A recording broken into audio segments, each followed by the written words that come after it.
Mutta nyt lähdetään liikkeelle ja esitellään meidän arvovaltainen joukkomme panelisteja. Saatte vähän arvuutella, että kuka on kuka. Anders jo esiteltiin, joten otetaan seuraavaksi tällainen henkilö, hän on myös entinen AFS-vaihto-oppilas. Hän on tehnyt pitkän uran Keski- ja Etelä-Euroopassa, erityisesti kansainvälisten suuryritysten viestinnän vaikuttamisen ja vastuullisuuden johtotehtävissä. Pari vuotta sitten hän palasi yli 20 ulkomailla vietetyn vuoden jälkeen Suomeen ja työskentelee nykyään metsäyhtiö UPM:n suurimman divisioonan UPM Fibersin sidosryhmäjohtajana. Hyvä yleisö, toivotetaan lämpimästi tervetulleeksi Kati Kaskeala.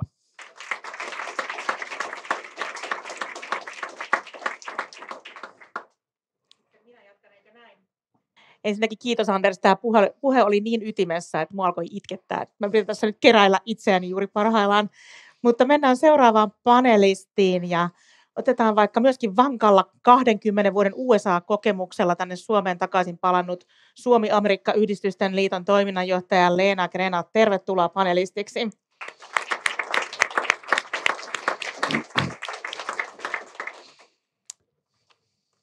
Mä jatkan täältä seuraavalla henkilöllä, joka on yllätys jälleen entinen AFS-vaihto-oppilas. Hänellä on pitkä kokemus liiketoiminnan myynnin, markkinoinnin johtamisesta, kehittämisestä useilta eri toimialoilta ja sitten hän teki tällaisen hyppäyksen, että vuoden 2020 alkupuolella hän siirtyi järjestöalalle AFS Intercultural Programs Finland-nimisen järjestön toiminnanjohtajaksi. Ja hän on luotsannut Suomen AFS:n läpi vaikeiden aikojen, mutta tässä olemme juhlimassa Suomen AFS:n 75-vuotista toimintaa. Hyvä yleisö, Suomen AFS:n toiminnanjohtaja Anja Kahri.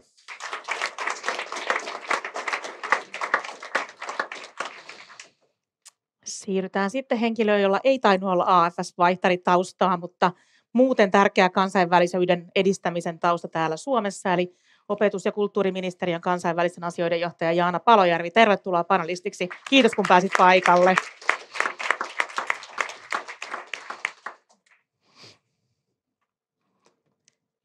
Ja sitten meillä on aika tuore AFS-vaihto-oppilas. Kaikki voi yrittää nyt arvata, kuka hän heistä on. Eli Matteus Viitanen ja palannut Japanista. Oliko se niin, että ihan nyt vasta muutama kuukausi sitten?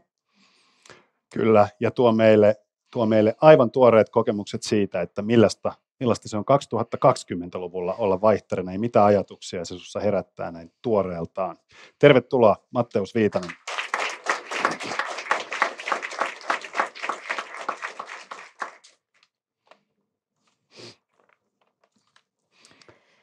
Mistä me lähdetään, Mikko? Lähdetäänkö liikkeelle siitä, että puhutaan vähän siitä, kuinka tärkeää kansainvälistyminen on Suomelle. Ja ehkä me lähdettäisiin, ja sitten vaan kättä pystyyn ihan aina kun haluatte, me yritän vähän pitää kirjaa täällä, että milloin kukakin niin kun sitten saa puheenvuoron. Mutta ehkä me aloitettaisiin ihan vaikka Matteuksesta. Mitä sun mielestä suomalainen voi oppia ulkomailla asuessaan tai opiskellessaan tai työskennellessään? No, mä nyt voin kertoa ainakin mun omat kokemukset, että mitä mä oon oppinut täältä. Mun vaihtovuodelta viime vuonna tosiaan, viime vuoden kesällä sinne Japaniin toiselle puolelle maailmaa lähdin. Ja ihan ensinnäkin mun mielestä semmoinen kokonaan niin kuin uuteen ympäristöön ja uusia kokemuksia, niin kuin, niiden kohtaaminen on semmoinen, mistä niin kuin oma henkilökohtainen kasvu lähtee. Ja ainakin niin kuin mä itse huomasin, että se oli yhtäkkiä aika paljon aikaa niin kuin oman pään sisällä ja oppi tuntemaan itsensä ihan uudella tavalla, kun ympäristö oli niin uusi ja kaikki ihmissuhteet lähti uudestaan niin kuin nollatasolta. Ei ollut ketään kavereita eikä ollut niin kuin heti semmoista perhettä, millä olisi niin kuin semmoinen tuki, vankka tuki, jonka sä jo tuntisit niin kuin alkujaan. Ja sitten tätä kautta mun mielestä myös semmoiset niin kuin yhteistyö- ja sosiaaliset taidot lähti kehittymään mulla kanssa niin kuin ihan niin kuin uusille leveleille. Ja sitä kautta myös niin kuin ihmissuhteet, mitä mä sain sieltä, kaverit, uusi perhe ja vaikka koulun opettajatkin on semmoiset, mitkä niin kuin nyt saa mut tuntemaan kans oloni paljon kansainvälisemmäksi. Että nyt mulla on myös semmoinen tunne, että missä tahansa mä oon maailmassa, että mulla on siellä ystäviä, kavereita tai ainakin tuttuja. Ja nimenomaan sitten ehkä se tärkein juttu on se toisten kulttuurien ymmärtäminen, mitä ei voi oppia mitenkään yhtä hyvin kuin asumalla ja olemalla siellä vieraan kulttuurin keskellä. Ja siitä nyt ehkä semmoinen niin konkreettisin esimerkki, minkä tulee varmasti muakin tulevaisuudessa paljon auttamaan, niin kielitaito. Että mäkin niin vaikeankin kielen kuin japanin pystyin oppimaan sen vuoden aikana. Tällaisia asioita. Kiitos. Ja me kysytään teiltä kaikilta tähän ensi alkuun tosiaan tämmöinen yksi lähtökysymys ja sitten lähdetään vielä ruotimaan kaikenlaista kansainvälisyyteen liittymään. Anni ottaa seuraavan. Joo, mä heitän seuraavan tuohon Jaanalle. Tämä jotenkin oli niin kauniisti syötetty oikeastaan sinne koulumaailmaan. Eli nyt kun niin kuin Matteus kertoi oppineensa ihan älyttömän tärkeitä ja hienoja taitoja jotenkin 1 vuoden aikana Japanissa, niin onko tämä, Jaana, sun näkökulmasta sellainen asia, joka oikeasti voisi tuottaa lisäarvoa suomalaiselle koululaitokselle jollain tavalla? Ilman muuta. Ja mä tuossa katselin vähän lukuja ja lukiotasolla noin joka 10. suomalainen lähtee joko pidempi tai lyhyempi aikaiseen vaihtoon. Nythän esimerkiksi Erasmuksen kautta on myös lyhytaikaisempia vaihtoja. Eli mä luulen, että kielitaito tietysti avaa ovet. Se avaa ikkunan sille, että voidaan kohdata toisia ihmisiä. Mutta jotenkin mä vielä tavallaan tärkeämpänä pitäisin sitä, että altistutaan muille kulttuureille ja nähdään asiat toisella tavalla kuin mitä ikinä kotimaassa pystyttäisiin näkemään. Ja mä siinä muistuttaisin sitä, että tämä on tietysti meille kaikille, niin kuin, tämä ei nyt ole vain nuorisolle, nuoriso haluaa tietysti seikkailla, kyllä me vanhemmatkin halutaan välillä seikkailla ja elämyksiä. Se on tärkeä asia, se on niin kuin ministerin puheesta kävi hyvin ilmi, niin se muuttaa meitä aina. Mutta se, mitä kun me katsomme Suomea tällä hetkellä ja katsotaan nyt vaikka sitä Suomea, jossa sinäkin tulet elämään, niin se on paljon monikulttuurisempi kuin mitä me olimme 10 vuotta sitten, 20 vuotta sitten, 30 vuotta sitten. Ja me tavallaan, niin kuin, mitä paremmin me ymmärrämme vieraita kulttuureita, sitä paremmin me myös pärjäämme siinä kansainvälistyvässä Suomessa ja näemme sen, mikä Suomi on, ja voimme kehittää myös sitä omaa maatamme. Mutta kaiken kaikkiaan mielestäni nyt on paljon mahdollisuuksia. On mahdollisuuksia, joita ei täysmittaisesti käytetä. Ministeri viittasi Erasmus-vaihtoon muiden muassa. Eli tällä hetkellä näyttää noin valtion perspektiivistä siltä, että meillä on paljon enemmän tilaa lähteä, tilaa nuorten etsiä niitä elämyksiä ja mahdollisuuksia kuin mitä käytetään. Ja se on vähän huolestuttava trendi kyllä. Eli miten me saamme vielä Suomen pidettyä avoimena yhteiskuntana, miten me saamme pidettyä ovet auki Eurooppaan ja mikä tärkeämpää, myös niihin maihin, jossa kulttuuri on hyvinkin erilainen. Palataan ehdottomasti tähän kaikkeen vielä. Kyllä, otetaan sitten Anja. Sä oot nyt toiminut Suomen AFS:n toiminnanjohtajana vajaat 4 vuotta ja tulit sellaisen aikaan, että siinä alkoi pandemia pari kuukautta sen jälkeen, kun sä olit aloittanut vai vähemmänkin. Pari päivää, joo. Eli on ollut erikoisia aikoja, jolloin sä oot Suomen AFS:ää luotsannut. Miten sä oot kokenut AFS:n roolin Suomen kansainvälistämisessä ja kansainvälisenä pitämisessä? Joo, kiitos Mikko. Ja mä luulen, että tuossa ministeri ikään kuin tyhjensi pajatson jo tuossa ja niin kuin Anni sanoi, että kyynelehti, niin ehkä tavallaan se kaikki oleellinen tuli sanottua. Kiitos tuosta keynote-puheenvuorosta. Ennen kuin ihan tuohon vastaan, mä haluaisin vielä heti sanoa tuohon Jaanan kommenttiin on se, että on hirveän tärkeää, että meiltä lähtee nuoria maailmalle, mutta samalla haluaisin korostaa sitä, että Suomeen myös tulee nuoria. Eli se semmoinen kotikansainvälistyminen, mitä tässä ministerikin puhui, niin on ihan yhtä tärkeää. Kaikilla ei ole mahdollisuutta lähteä vaikka taloudellisista tai muista syistä ei halua, niin otetaan se vaihtari sinne kotiin. Ja täälläkin on tänään iso osa meidän yleisöstä on isäntäperheitä ja lämmin kiitos siitä. AFS, meidän missio on Creating a More Just and Peaceful World through Intercultural Learning. Kääntyy vähän huonosti suomeksi, mutta jos vapaasti kääntää, niin luomme sitä maailman rauhaa sen nuorten kulttuurivälisen vaihdon kautta. Ja tämä on tietysti tärkeämpää nyt kuin ikinä, ja puhuit pandemiasta ja Ukrainan sodasta ja kaikesta muuta, mitä on käyty läpi. Ja eihän tämä nyt kovin niin kuin helpolta näytä tälläkään hetkellä. Mä ajattelen näin, että niin kuin ideaalimaailmassa, jos jokaisella nuorella olisi mahdollisuus lähteä vaihtoon, jokaisella nuorella olisi mahdollisuus lähteä AFS-vaihtoon, Erasmus-vaihtoon tai muuta, asut sen puoli vuotta, vuoden jossain perheessä, käyt koulua, yksi yhteisö, yksi yksilö kerrallaan, huomaat, että se ihminen on ihan samanlainen, vaikka se on ehkä erikielinen, eri tapoja, eri kulttuuri, niin siinä on aika vähän tilaa sille vihapuheelle. Tätä mun mielestä ehdottomasti pitäisi lisätä, ja tässä meillä onkin haasteita, mutta tätä me tässä ilman muuta edistetään siellä mikrotasolla. Mä aina tykkään ajatella, että AFS on vähän niin kuin UNICEF tai Punainen Risti, mutta me ei toimita vielä siellä kriisissä. Me toimitaan siellä, jotta niitä kriisejä ei tulisi, jotta sitä ymmärrystä tulisi. Ja se lähteminen on ihan yhtä tärkeää kuin sinne, että me avataan Suomi nuorille.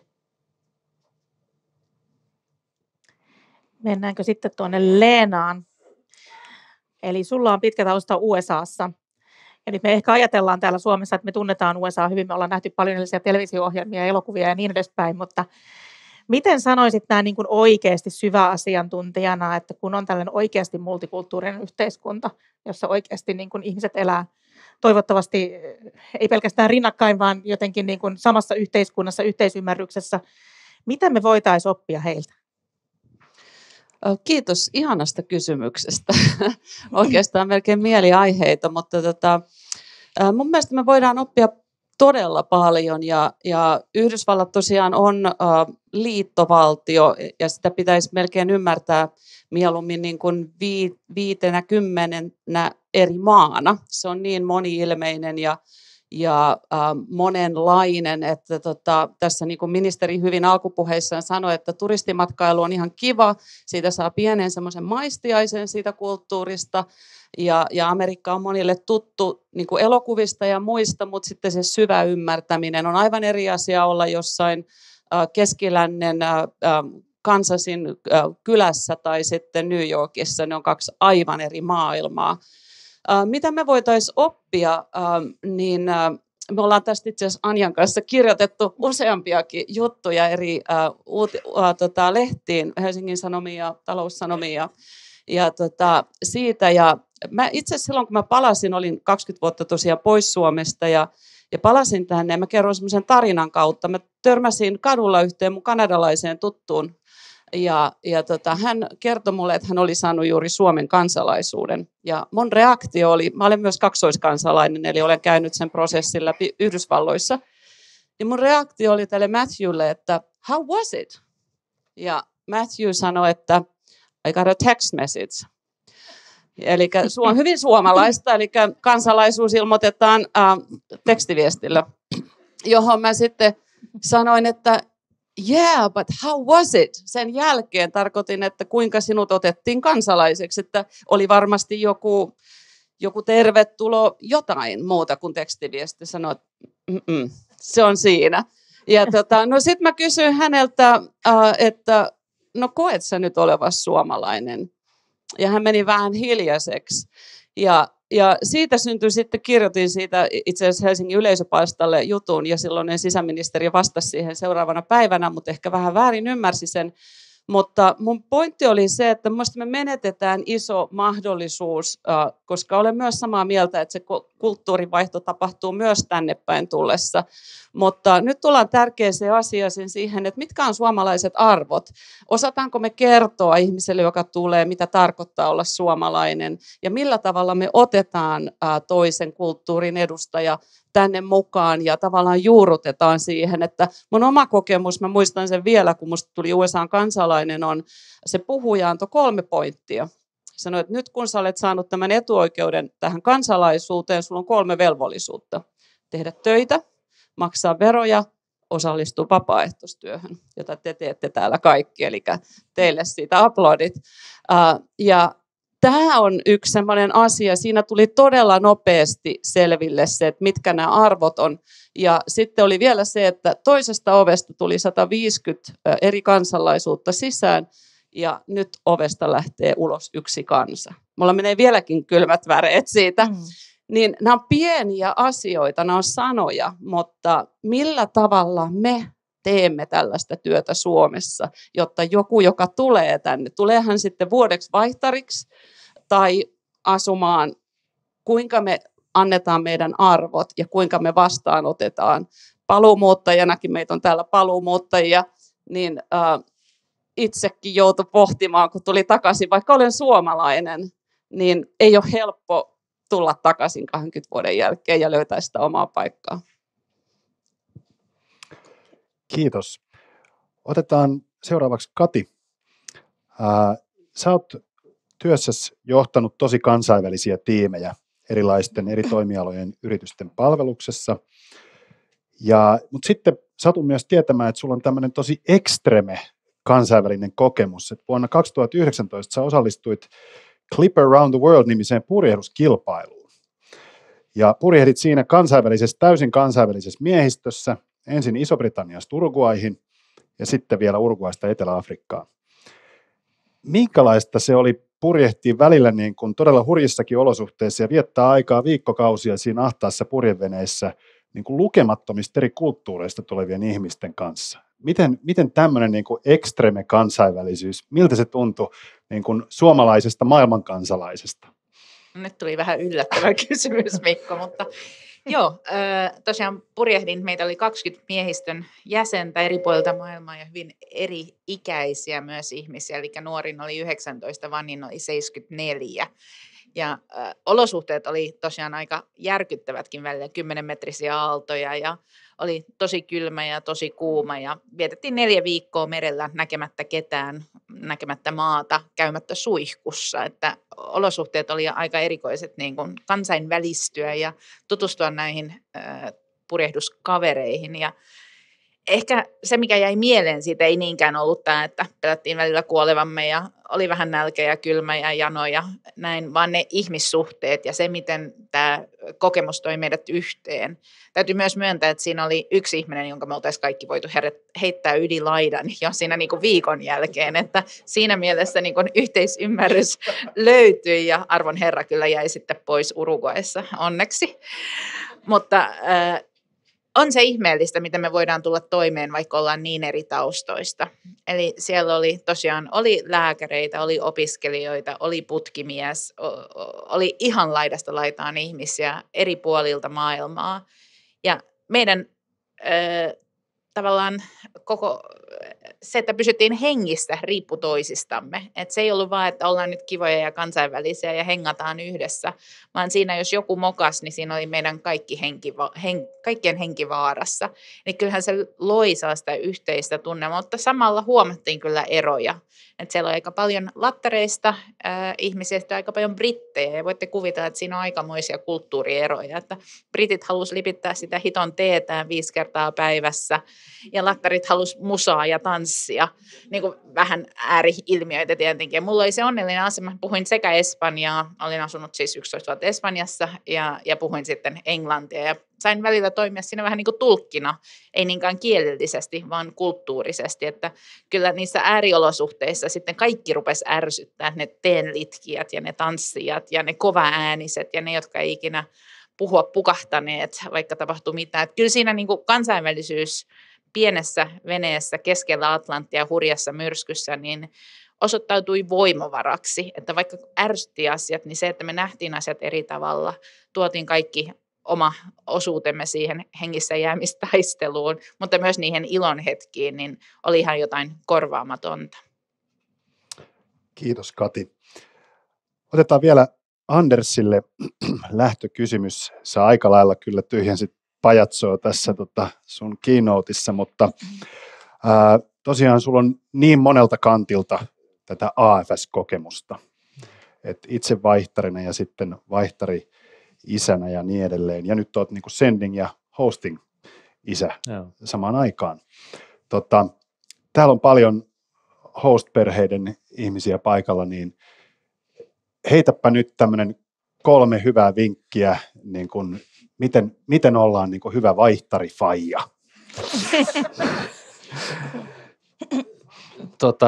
Sen kun tietäisi siis. Mä en koe olevani kauhean hyvä vaihtarifaija tällä hetkellä, joten pitää varmaan niin kuin yrittää ammentaa jostain muusta kuin omasta kokemuksestani. valitettavasti, mutta no, mä ehkä vähän niin kuin ajattelen, että vähän niin kuin vanhemmuudesta muutenkin, niin herkästi jotenkin kuvitellaan, että se on jotain niin kuin kauhean niin kuin ihmeellistä ja pitää tarjota jotain niin kuin fantastista kokemusta ja sirkushuveja, että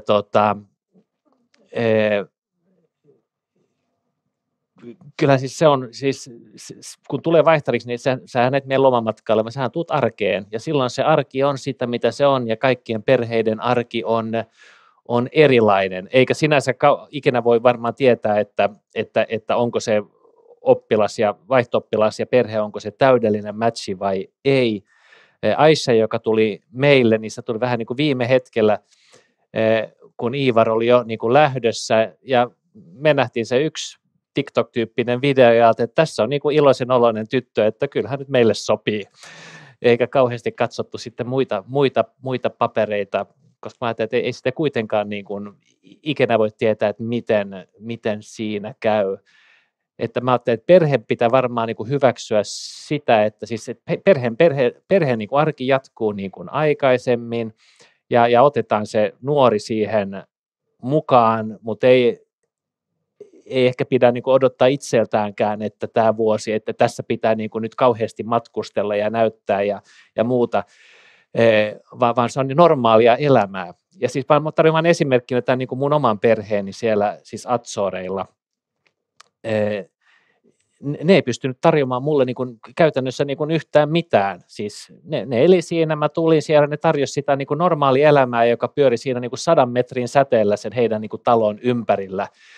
Ja itse asiassa siis vasta nyt, kun mentiin sinne 35 vuotta jälkeenpäin, niin kuin oikeasti lähdin edes tutkimaan käytännössä niin kuin sitä saarta, koska siis silloin ei niillä ollut autoa, ei ollut kulkuvälinettä, pystyi kyllä liftaamaan, mikä oli itse asiassa kiellettyä, mutta Azoreilla, koska kukaan ei pääse, se on vanhentunut se rikos jo. Mutta siis itse asiassa Azoreilla siis oli sellainenkin hyvä tapa, että koska saaresta sä et pääse pois, niin rikollisuutta ei käytännössä ollut, ovet ei ollut lukittu, tulee sade, niin silloin avasi vaan lähimmän auton oven, oviakaan ei ollut kauheasti, enemmän hevoskärryjä silloin, niin avasit vaan oven, niin menit sinne värjöttelemään, sitten kun sade loppui, niin jatkoit matkaa, että tavallaan se oli tavallaan niin kuin kauhean niin kuin rajoittunutta olemista sille niin kuin fyysisesti, mutta se oli kokemuksena niin erikoinen ja uudenlainen, että se kuitenkin niin kuin räjäytti kaiken, että vaikka se perhe ei tarjonnut niin kuin mulle käytännössä niin kuin mitään sirkushuvitusta tai muuta, niin se kuitenkin niin kuin tarjosi hirveästi sen erilaisuuden kautta, ja ehkä silläkin asenteella on hyvä lähteä siihen isäntäperheenä olemiseen, että mennään ihan normisti vaan, ja meidän perheellä on niin kuin meidän vahvuudet ja sitä tarjota, mitä meillä on. Eli se kaikkein paras vaihtarifaija taitaa olla semmoinen, joka on vaan oma ihana itsensä. No silleen ajattelen. Joo, tämä oli taas tällainen pajatson tyhjennysvastaus, mutta mennään kotielämästä kouluelämään. Mua jäi kiinnostamaan, Jaana, sanoit, että tavallaan olisi paljon annettavaa suomalaisella yhteiskunnalla, ehkä tällaiselle vieläkin enemmän vaihdon tukemisella ja näin. Mitä me voitaisiin tehdä, tai ehkä mitä te voisitte tehdä, jotta niin kuin suomalaisiin kouluihin saataisiin vieläkin enemmän vaihto-oppilaita ja ehkä vielä sellaisia, joilla muuten ei ole ollut mahdollista hirveästi matkustaa, että he saisivat niin kuin mahdollisimman paljon irti tästä kokemuksesta.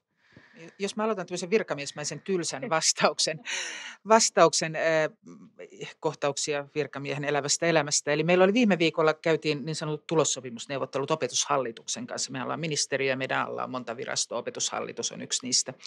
Ja Opetushallitus on meillä Suomessa se virasto, joka muun muassa hallinnoi EU-ohjelmia ja Erasmusta muiden muassa ja näitä niin kuin valtion opiskelijavaihto-ohjelmia. Ja yhtenä kohtana, ja me käytiin aika pitkä keskustelu siinä tulossopimusneuvottelussa, oli Opetushallituksen ajatus ja toimenpideehdotukset siihen, miten me saadaan tavallaan niin kuin turvattua se, että kaikilla opiskelijoilla, kaikilla nuorilla on mahdollisuus, riippumatta siitä, missä he asuvat ja riippumatta siitä, millaisesta taustasta he tulevat. Ja se on tietysti aika iso kysymys, että mitä me voidaan tehdä ja mikä on se niin kuin valtion työkalupakki siihen. Ja Ehkä se paras työkalupakki alueellisesti esimerkiksi tavoittaa nuoret on kuitenkin kunnat. Ja tässä tulee nyt semmoinen niin kuin, vähän niin kuin tylsän tuntunen ongelma, että vaikka me ollaan yhtä suurta perhettä Suomessa, me ollaan pieni maa, jolla pitäisi olla joustava hallinto, niin kyllähän se välillä niin kuin sukkaa se, että millä tavalla valtio kommunikoi kuntien kanssa, niin kuin käsi sydämelle, näinhän se on. Eli meidän pitäisi niin kuin kyetä, ja nyt opetushallituksella on myös velvoite, olla paremmin kuntiin yhteydessä, katsoa, että millä tavalla me saadaan se tieto ensinnäkin sinne paikan päälle, ja sen jälkeen miettiä niitä keinoja kussakin kunnassa, koska meillä on aivan jumalattoman erilaisia, kun nyt en puutu lukumäärään, ministeri voi siinä levätä, en puutu siihen paljonko kuntia on, mutta meillä on jumalattoman erilaisia kuntia. Ja ei se, mikä niin kuin toimii Tampereella, ei välttämättä toimi esimerkiksi Nauvossa. Että se, tavallaan se niin kuin työkalupakki on erilainen, ja silloin meidän täytyy räätälöidä sitä pakkia, miten me tavoitamme ne koulut siellä paikassa X. Ja meillä ei ole siihen. No mun mielestä siinä, jos mä otan niin kuin, otetaan nyt niin kuin joku pienempi kunta esimerkiksi, niin mehän ei tätä olla oikeastaan hirveän paljon tehty, että me ei olla niin kuin otettu kunti, siis tavallaan niin kuin me ollaan todettu, että kun on jumalattoman hyvät nettisivut ja kaikki, niin kuin, tämä on vähän tämä tekstiviesti-ilmiö muuten, että kun netistä löytyy ja on hyvä nettisivu, jota on työstetty, niin kyllähän se sieltä niin kuin kulkee. Kaikki sujuu Suomessa silloin, kun vaan on niin kuin netissä infoa ja parhaassa tapauksessa tekstiviestikin tulee. Mutta eihän se toimi niin, että sun täytyy mennä sinne, sun täytyy puhua, sun täytyy niin kuin katsoa, että mikä se ratkaisu on. Ja nyt niin kuin tarkoituksena on se, että jalkautetaan. Tämä on tietysti ministeriöstä hyvä huudella, että menkääs kentälle sieltä virastosta, mutta näin, emme oikeastaan näe siinä muuta vaihtoehtoa. Mennään, puhutaan, valikoidaan kunnat, etsitään ne toimintamallit, millä tavalla me saadaan se tieto sinne Nauvon peruskouluun. Ja saadaan tavallaan siellä paikan päällä sitten niin kuin opettajat innostamaan sitä. Ja opettajat, siis tämä on se suomalainen vastaus myös. Meidän täytyy tavoittaa myös ne opettajat entistä paremmin. Et me voidaan ihan niin kuin, kuinka paljon tahansa panna siihen nettiin infoa, ja me voidaan ihan kuinka paljon tahansa niin kuin ministeriössä tehdä paperia. Mutta jos me ei saada niitä opettajia ja sitä koulua tekemään niiden oppilaiden kanssa jotakin, kertomaan mahdollisuuksista, jos me ei tavoiteta niitä vanhempia siellä kunnassa, ja me vaan odotellaan, että kattokaapa netistä, se on hyvä juttu, niin ei tämä lähde mihinkään. Kiitos. Täällä kaikki nyökyttelee. Anjalla oli käsi ja Matteuksella oli käsi. Joo. Kiitos Anni, nostit hirveän tärkeän teeman, ja jos saan tähän Jaanan kommenttiin niin kuin jatkaa tästä voisi puhua tosi pitkään. Yritän olla nyt niin kuin, pysyä jossain asiassa ja nyt tässä niin kuin koulussa, mitä konkreettisesti voidaan tehdä, jos miettii, että Suomen kansainvälisyys ei odota, niin kansainvälisyys, sehän on tekoja, ja se ei ole sitä puhetta, vaan se on niitä tekoja. Mehän AFS:stä tehdään paljon yhteistyötä koulujen kanssa, me ollaan jatkuvasti yhteistyössä koulujen kanssa ja tehdään enemmänkin yhteistyötä toivottavasti OPH ja OKM kanssa, koska me olemme jo olemassa, me olemme siellä, jätetään se netti sinne, mutta tehdään yhteistyötä, se on niin kuin lämmin toive. Mutta sitten mä otan esiin epäkohdan, johon toivon, että voidaan vaikuttaa, ja tässäkin on niin kuin ihmisiä, jotka siihen niin kuin, voivat toivottavasti niin kuin viedä viestiä eteenpäin. Meidän edellinen hallitus, Sanna Marinin hallitus, teki päätöksen toisen asteen maksuttomuudesta, ja alle 18-vuotiaille toisen asteen opiskelijoille, mutta ulkomaalaiset vaihto-opiskelijat jätettiin sen ulkopuolelle. Ja tämä on paitsi eriarvoinen, tätä ihan voin kertoa, että meidän kansainvälisestä verkostosta niin USAsta asti ja kaikista partnerimaista asti on kummasteltu, että miten Suomessa näin on tehty. Me tehtiin aika iso kirjelmöinti siitä juurikin kuntiin, kaupunkeihin, sivistysvaliokuntaan. Meillä on yksi kaupunki, Kauniainen, joka ilmoitti, että he takaavat myös ulkomaalaisille vaihto-oppilaille. Muuten se päätös on siellä kouluissa. Ja toivotaankin tähän nyt sitten OKM ja OPH on tietysti tukea. Tämä on semmoinen, niin kuin, mä toivon, että me käydään tätä arvokeskustelua jatkossakin enemmän, mitä se juuri nämä teot on, koska kun katsoo niin kuin vähän pidemmälle, kun vaan se, että säästetään tuossa. Jos me näin tehdään, niin meille tulevien ulkomaalaisten oppilaiden lukumäärä pienenee. Tämä täytyy viedä hintoihin, jolloin se kansainvälistyminen täällä kotona vähenee. Eli kun tekee jotain, niin mitkä ne seuraukset on. Ja tämä on iso epäkohta. Tämä on kunnille tosi pieni kustannus, mutta täällä on niin kuin, isompia vaikutuksia. Tehdään tässä jatkossakin toivottavasti yhteistyötä. Kiitos, että otit tämän esiin. Sitten tuli Matteuseksi, niin joo. Joo, mulla on tuohon liittyen, että miten me saataisiin enemmän vaihto-oppilaita ulkomaille, niin mä oon ihan mielenkiinnosta kysellyt mun kavereilta ja tuttavilta, että miksi te ette ole lähtenyt vaihtoon, että eikö teitä löydy vaan kiinnostusta vai mitä syitä teillä on tämän niin kuin päätöksen takana. Ja tosi moni, joilla on kiinnostusta vaihdon suhteen ja haluaisi lähteä vaihtoon, niin nosti semmoisen teeman esiin, kun, että ne pelkää ja tuntee, että ne jäisi niin kuin jälkeen täällä Suomessa ja Suomen kouluista. Ja sitten, niin kuin, mikä on mun mielestä ihan absurdia, niin ne toi myös semmoisen esiin, että se tuntuu niin kuin hidasteelta tulevaisuuden kannalta. Ja tähän on mun mielestä vaan niin kuin ainoa mahdollinen tapa niin kuin saada tähän jotain ratkaisua, niin on saada just ne koulut kertomaan vaihon hyvistä puolista ja kaikista, mitä se antaa tulevaisuuden kannalta. Ja muutenkin kertomaan eri mahdollisuuksista vaihtoon liittyen.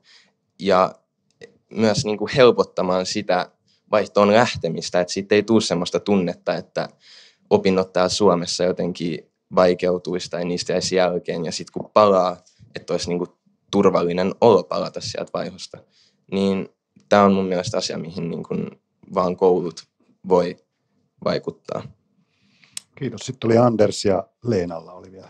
Siis mä uskon, että se on nimenomaan juuri näin. Siis, tämä oli hyvin kiteytetty, että jotenkin siis me ollaan rakennettu niin kuin suorituspaineita nuorille, me ollaan tehty lukiosta sellainen niin kuin putki, johon mennään 15-vuotiaana sisään, pitää tietää, mihin aikoo pyrkiä, pitää rakentaa se optimaalinen niin kuin lajitelma, aineita, tietää mitä aikoo kirjoittaa ja valita ne ei kiinnostusten pohjalta, vaan niiden pisteytysten pohjalta. Sitten meillä on ensikertalaiskiintiöt, johon ei mennä tässä tilanteessa, mutta myöskin mun mielestä on niin kuin hölmöä, mutta lukiosta on rakennettu sellainen niin kuin suoritusputki, johon vaihto-oppilasvuosi niin kuin ei sovi, koska pelätään varmasti nimenomaan juuri näin, että mitä jos jää jälkeen, ja mä oon ihan varma, että se on niin kuin todella iso kysymys.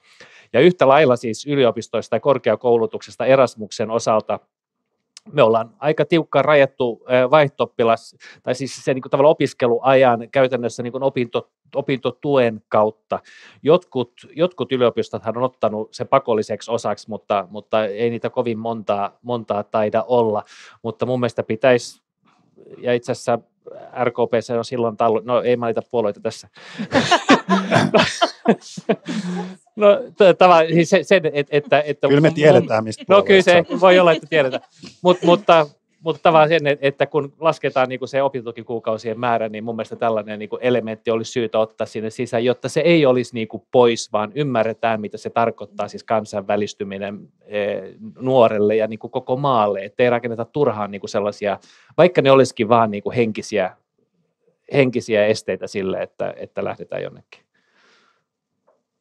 Kiitos. Leenalla taisi olla vielä kommentti tähän. Joo, mä olisin jatkanut tuossa hirmu monta asiaa, yritän kanssa pysyä mukana tai siis tiivistää, mutta yksi haaste tietysti, kun mä edustan nyt vaihtoa Yhdysvaltojen ja Suomen välillä tällainen kapeasti, mutta se on iso manner, sanotaanko näin, että katson, että edustan niin kuin laajemmin.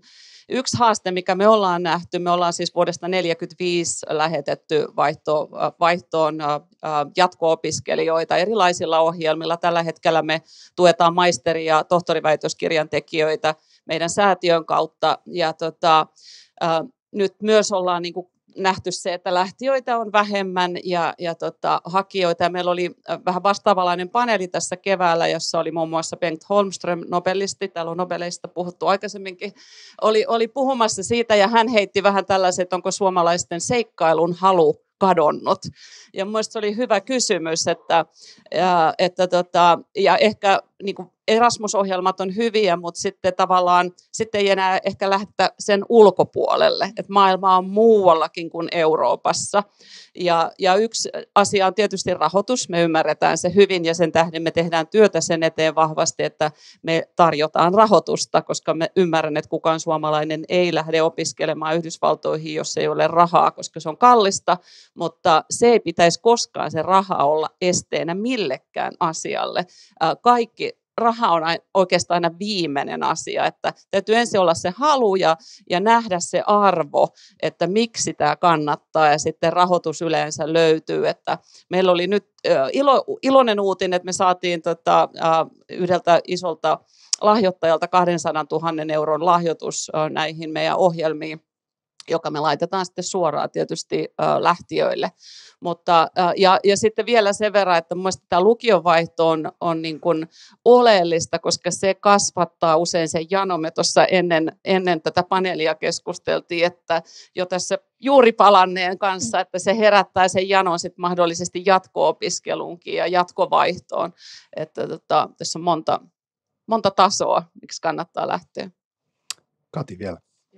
Jatkaisin tuosta, että mitä se vaihto-oppilasvuosi herättää ja mihin se saattaa johtaa, niin mä olin tosiaan Sveitsissä vaihto-oppilaana 30 vuotta sitten ja sitten takaisin tullessa pyrin opiskelemaan kieliä ja pääsinkin ja heti opiskelujen jälkeen lähdin ulkomaille ja olin tosiaan 22 vuotta ulkomailla ja mua pisti silmään ehkä vuosi sitten Hesarissa oli juttu siitä, että miten opiskelijat nykyään valitsevat alansa, että mitä he haluavat opiskella ja miten tärkeää se on, että paljon tulee tienaamaan tulevaisuudessa.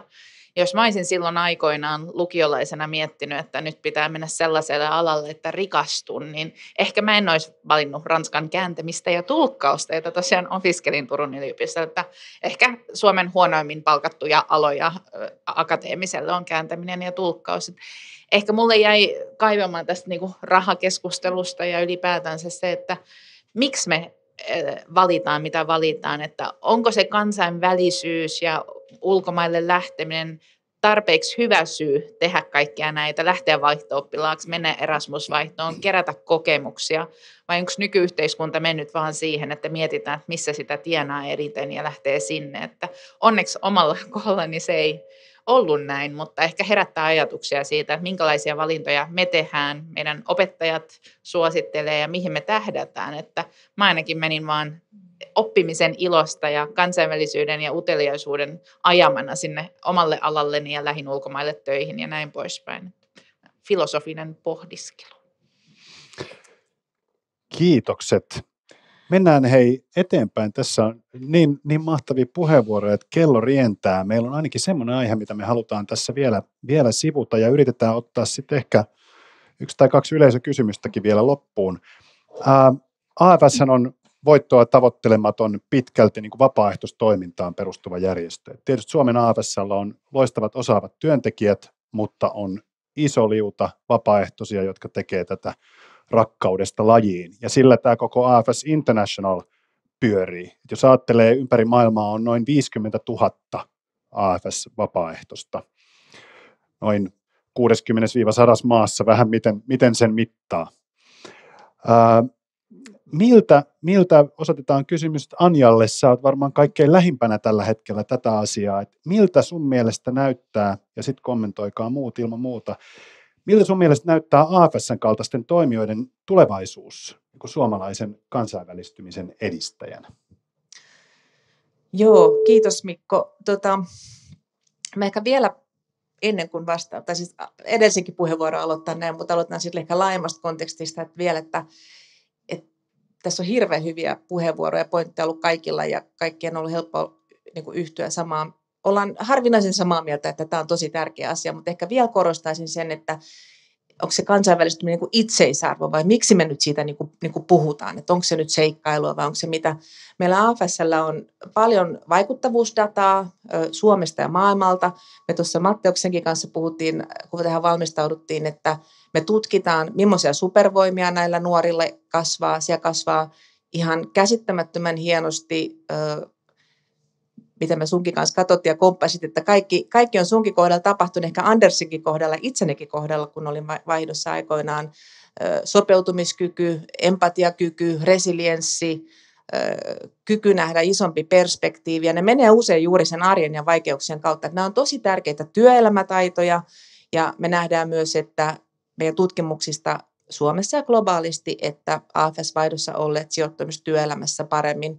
Me tiedetään, että kaikki isot ongelmat, mitä tässä maailmassa on, aina ilmastonmuutoksesta siihen maailmanrauhaan, jota me kaikki haetaan, niin ne ratkaistaan kansainvälisissä pöydissä ja me halutaan, että siellä suomalaisilla on tuoli niissä pöydissä.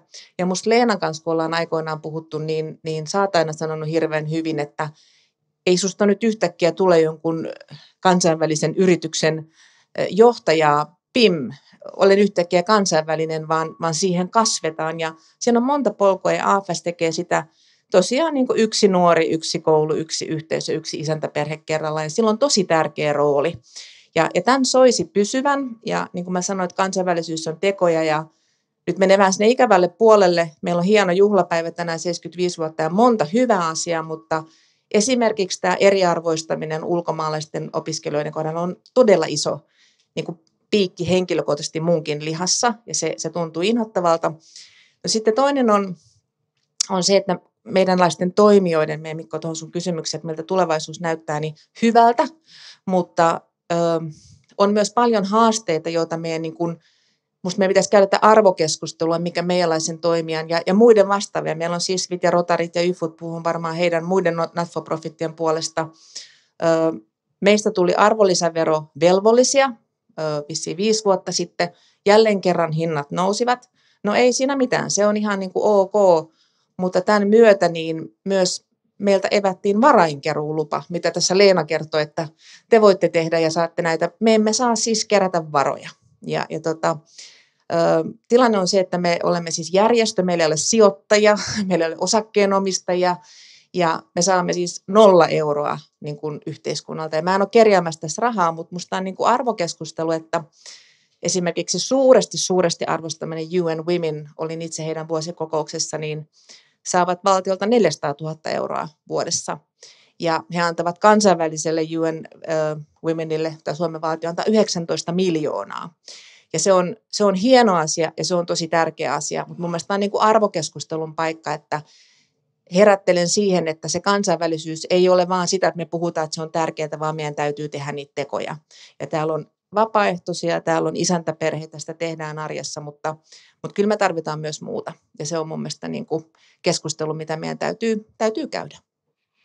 Kiitos Anja. Tässä oli Leenalla. Joo, mä haluaisin jatkaa tästä vapaaehtoisuudesta. Se on mun mielestä todella tärkeä asia ja arvokas ja nostan teille hattua kaikille, koska ymmärtääkseni olette kaikki tätä vapaaehtoistyötä teette. Ja mun mielestä, niin kuin mä tuossa mun tarinassa kerroin tästä Matthewsta, kanadalaisesta, tai siitä omasta kokemuksesta myös tulla kansalaiseksi, ja siinä oli se 3. pointti, joka oli, että tehdä vapaaehtoistyötä. Se on valtava mahdollisuus, jos me menetetään se tavallaan. Se on mahdollisuus myös tänne Suomeen maahanmuuttajilla tulla oppia suomalaisesta kulttuurista, tulla vaikuttamaan, tekemään, löytämään oma paikka yhteiskunnassa, saamaan kokemusta, luomaan verkostoja, kehittämään omia taitojaan. Siinä on niin kuin, että jos ei ole esimerkiksi hyvä kielitaito vielä tai kaipaa jotain osaamisaluetta kehittää itsessään, niin kuin menee jollekin organisaatiolle vapaaehtoisena, että saanko tulla tekemään teille 3 tuntia viikossa vaikka somepäivitystä, en tiedä mikä nyt kenelläkin on tarpeet, mutta niin sillä tavalla voi kehittää myös omia taitojaan ja mulla on vähän semmoinen tunne, että se ei ole niin, Suomessa ollaan tehty paljon perinteisesti vapaaehtoistyötä, mutta ehkä ollaan vähän jäämässä siitä, mutta että se on myös arvokeskustelu, osa sitä arvomaailmaa, että mun mielestä myös maahan tänne tulijoita, jotta ne säilyy ja pysyy täällä ja pääsevät osaksi tätä meidän yhteiskuntaa. Vapaaehtoistyö on keskiössä mun mielestä siinä. Jaana, ole hyvä. Joo, kiitos. Mistä niin kun Suomea katsotaan ja katsotaan sitä, mitä meillä tapahtuu, niin kyllähän meillä niin kun kansalaisjärjestö ja järjestösektori on äärimmäisen tärkeä toimija. Siis myöskin niin kun erityyppisten palvelujen toteuttajana. Ja se ehkä niin kuin yksi haaste, mikä tällä rahoituspuolella on se, että meillä on hyvinkin vuosien varrella eri syistä erityyppisiksi kehittyneitä järjestöjä. Osa toimii niin kuin täysin niin kuin puhtaasti avustuksilla. Se ei niin kuin tavallaan kerää rahaa eikä kerää niin kuin, mitä nyt sanoisin, niin kuin osallistujamaksuja tai muita, että se tavallaan niin kuin he toimivat toisella tavalla. Osa taas myy suoraan palveluita. ja kaikkia löytyy siltä väliltä.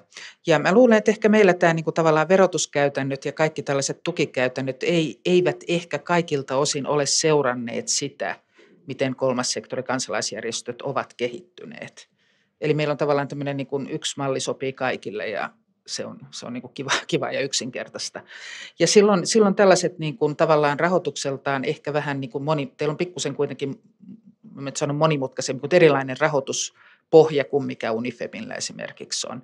Niin tavallaan tällaiset asiat, niitä ei oteta tarpeeksi huomioon, kun katsotaan sitä, miten meillä toimii tukijärjestelmä ja miten meillä toimii verotuskäytäntö. Ja tämä on ehkä sellainen asia, josta ei olla tarpeeksi keskusteltu ja josta pitäisi keskustella enemmänkin. Me nähdään tämä esimerkiksi kulttuuripuolella myöskin, jossa on järjestöjä ja erityyppisiä toimintoja, se on taas luku sinällään, mutta siellä on vähän vastaavia analogioita tähän ongelmaan yhtä lailla. Mutta tässä on selvä semmoinen kehittämisen paikka, että katsomme varmaan tuonne, se ei ole niinkään, ehkä kerrankin voin sanoa, että se ei ole niinkään meidän käsissä, että ministeriö on meidän aika syytön tähän, mutta tavallaan niin kuin löydän valtionhallinnosta kuitenkin tahoja, joiden kanssa tämä keskustelu pitäisi käydä. Kiitos. Tämä oli tosi tärkeä nosto ja varmaan ilolla niin kuin kuultiin, että nähdään, että keinoja pitäisi löytää lisää. Myöskin Anja perään kuulutti tässä keinoja. Mietin, että meillä on aika 10 minuuttia aikaa ja voitaisiin kohta pyytää yleisöstä pari kysymystä, mutta ehkä kiinnostaisi tietää, että onko teillä jollakulla nyt mielen päällä sellainen keino, jolla erityisesti voitaisiin edistää kansainvälistymistä Suomessa, vaikka semmoisten opiskelijoiden kohdalla, jotka haluaa tulla tänne Suomeen. Otetaan napakat vastaukset ja sitten yleisöstä vielä kysymys. Kuka avaa pelin? Kati. Mulla ei ehkä niinkään opiskella, mutta mä oon isossa yrityksessä töissä, niin meillähän on UPL esimerkiksi, niin yritetään tuoda hirveästi kansainvälisiä osaajia Suomeen. Mutta ei ole helppoa, että meillähän löytyy niin kuin asiantuntijoita ympäri maailmaa. Mä olin viime viikolla Uruguayssa tapaamassa sikäläisiä kollegoita. Hirveän moni oli ollut Suomessa 2 tai 3 vuotta jopa töissä, eli se on onnistunut. Sitten kysyttiin, että lähtisitkö takaisin, niin no en mä nyt ehkä ihan. Eli se sopeutuminen suomalaiseen kulttuuriin, vaikka niin kuin työnantajille jo järjestänyt puitteet ja näin poispäin, niin onhan se hirveän haastava. Ja itsekin, kun 22 vuotta meni ulkomaille ja tulin Suomeen, niin on ollut aika haastavaa nämä 2-3 vuotta tässä sopeutua ja löytää ystäviä ja ymmärtää, miten yhteiskunta toimii ja tällaisen keski-ikäisenä tätinä niin kun lähtee mukaan uusiin piireihin. Et ehkä tässä on kysymys siitä, että miten houkutellaan niitä ihmisiä tänne, minkälaisia niin kun, hankaluuksia on sopeutua Suomeen ja miten avoimin sylein otamme vastaan erilaisia ihmisiä eri puolilta maailmaa. Et ei vain niitä huippututkijoita tai työntekijöitä, mutta kaikkia muitakin ulkomaalaisia, jotka haluaa Suomeen. Kiitos. Yes. Anders. Joo, minusta tähän on tosi relevantti kysymys, joku pohdittu, että miten saa, tai sitten ihan tällainen kysymys kuin kotoutuminen, niin oli tutkimus, jossa pohdittiin niin kuin niitä tekijöitä jotka siihen vaikuttaa, ja niin kuin suurin tekijä oli niin kuin se yleinen asenneilmasto, että miten niin kuin maassa suhtaudutaan erilaisuuteen, ulkomaalaisiin, otetaanko vastaan vai niin kuin pidetäänkö sitä niin kuin jonain niin kuin ulkopuolisen niin pelon aiheuttana tai jotain muuta. Sitten on niin kuin käytännön kysymyksiä, että miten sä avaat pankkitilin, saat jonkinlaisen niin kuin paperin, jolla saat hoidettua kaikki viranomaisjutut. Se on niin kuin äärimmäisen hankalaa vielä monesti Suomessa. Sitten kun puhuu opiskelijoista, niin tällaiset asiat niin kuin tutkintojen vertailukelpoisuudet, ja tämä on varmaan asia, jos pitäisi ehkä pohjoismaisella tasolla ensin saada nämä kuntoon. Täällä se olisi niin kuin helppoa, että joku tutkinto täällä olisi suoraan ekvivalentti toisessa maassa, jolloin se siirtyminenkin tapahtuisi muualle kuin Suomesta poispäin. Että kyllä Suomestahan lähdetään vaikka Ruotsiin ja muualle opiskelemaan, mutta todella harva tulee tänne. Että meillä on sellaisia konkreettisia asioita, joilla voitaisiin helpottaa sitä niin kuin ihan käytännön tasolla. Ja sitten tietenkin se, että miten suomalaiset yritykset yleensäkin uskaltaa palkata ulkomaalaisia, että se on vieläkin ison kynnyksen takana ja on todella vaikea saada työtä Suomessa, jos tuut jostain muualta. Yksi positiivinen esimerkki Niksu, suomalainen ATK-firma, tai millä se nyt kutsutaankaan nykyään, niin joskus 20 vuotta sitten firma, jossa kaikki puhui vain suomea, totesi, että kun meidän kieli on nyt englanti. Ja sehän tuntui varmaan niin kuin äärimmäisen hölmöltä ajatukselta siinä tilanteessa, että okei, että ruvetaan puhua keskenämme niin kuin huonoa englantia, mutta se oli tällainen niin kuin radikaali muutos, joka yhtäkkiä, niin kuin, tai se tuntui niin kuin todella tekniseltä asialta, okei, että meidän kieli muuttuu nytten, mutta se teki yhtäkkiä niin kuin yrityksestä kansainvälisen, ja yhtäkkiä sinne oli helppo tulla ja rekrytoida, ja kaikki kulttuuri niin kuin muuttui. En mä sano nyt, että kaikkien yritysten pitäisi muuttua englanninkieliseksi, mutta tavallaan niin kuin tällainen niin kuin suhtautuminen siihen, että mitä kieltä meillä käytetään, tai miten me kommunikoidaan, niin silläkin voi yhtäkkiä olla yllättäen paljon merkitystä. Kiitos. Vielä Jaana. Kiitos. Mä ehkä puhun nyt vähän niin kuin viran puolesta enemmän opiskelijoista ja opiskelijoiden houkuttelusta. Me puhutaan aika paljon veto- ja pitovoimasta. Että tavallaan meillä on niin kuin tietty vetovoima, ja se tietysti johtuu siitä, kuinka vetovoimainen me ollaan maana, kuinka paljon me pystytään niin kuin ulkomaille tavallaan profiloitumaan, mikä se Suomen brändi on. Meillä on kuitenkin yhä kohtuullisen hyvä brändi. Ja toinen on sitten se tietysti korkeakoulujenkin osalta, että eihän kukaan lähde esimerkiksi niin kuin, jos Oxfordiin lähdetään, niin lähdetään Oxfordiin eikä niin kuin Iso-Britanniaan. Että tavallaan niin kuin se brändi täytyy luoda sitten myös oppilaitosten sisällä. Mutta sitten hankalampi kohta on tämä pitovoima. Et meillähän tulee paljon ulkomaisia opiskelijoita, jotka sitten vaan niin kuin toteavat, että ei löydy töitä, ei saada niin kuin hyvälläkään niin kuin papereilla töitä, tai muuten vaan ei sitten niin kuin löydetä sitä paikkaa Suomesta. Ja siinä on vähän, tämä kieli on pikkusen paradoksaalinen asia meidän selvitysten mukaan. Että tavallaan englanninkieliset ohjelmat, meillähän on niin kuin satoja englanninkielisiä ohjelmia, jos haluat tulla opiskelemaan korkeakouluihin, kokonaan englanninkielisiä, ja se on vetovoimatekijä. Mutta sitten toisaalta niin kuin pitovoimatekijä onkin se, että puhutko suomea tai ruotsia. Eli tavallaan se, että mehän ollaan hirveän höveleitä, kaikki puhuu englantia, kaikki puhuu niin kuin, voit opiskella täällä tutkinnon puhumatta suomea oikeastaan melkein sanaakaan. Mutta sitten kun mietitään, jäädäänkö Suomeen, niin huomataan, että töitä ei saadakaan, kun suomea ei olla opittu. Tämä on semmoinen ikävä, outo asia. Eli aika harva firma valitettavasti on yhtä niin kuin orientoitunut, että sitten tulee se ongelmat. Ja nyt se, mitä yritetäänkin meillä, että yritetään kuitenkin, että opiskelijat opiskelevat suomea tai ruotsia, kun ovat siis ulkomaiset opiskelijat sinä tutkintoaikanaan, jotta me saisimme heitä jäämään enemmän Suomeen, koska me tarvitsemme heitä ja me tarvitsemme niin kuin enemmän ja enemmän ulkomaisia kykyjä myös jäämään Suomeen. Otetaan Leenalta ihan lyhyt kommentti ja sitten Andersille voit klousata sitten mulla vielä. On ihan lyhyt kommentti tästä paluu, lähteminen ja pitovoima ja näin, niin meiltä kun lähtee tosiaan niin kuin korkeakouluopiskelijoita ja ne lähtee Yaleen ja Harvardiin ja Stanfordiin ja näihin aivan huippumaailman yliopistoihin. Ja valitettavasti useammin ja useammin mä kuulen, kun he palaavat tänne ja he hakevat töitä, heillä on tutkinto Harvardista tai Yaleista tai Stanfordista, niin Aalto-yliopiston tutkinto vetää ohi, koska se on tuttu ja turvallinen. Ja sitten käy se helposti, että sitten tulee se, että okei, mä oon tähän nyt niin kuin investoinut ja näin, no mä lähden pois. Että täällä ei arvostettu sitä ja näkemiin. Että tässä on niin kuin asennekysymys meille, jossa meidän pitäisi katsoa itseemme, että mikä siinä on pelottavaa. Että se erilaisuuden tuominen kuitenkin, erilaisen perspektiivin, erilaisen näkeminen tuominen on valtava rikkaus. Ja varmaan sanoillamme se ymmärretään, mutta teoissa se ei vielä näy. Ja vielä Anders. Joo, siis näinhän se juuri on, että me ei tunneta niitä ulkomaisia tutkijoita ja sitten ajatellaan, että kyllä se tuttu on sitten kuitenkin varmaan turvallisempi.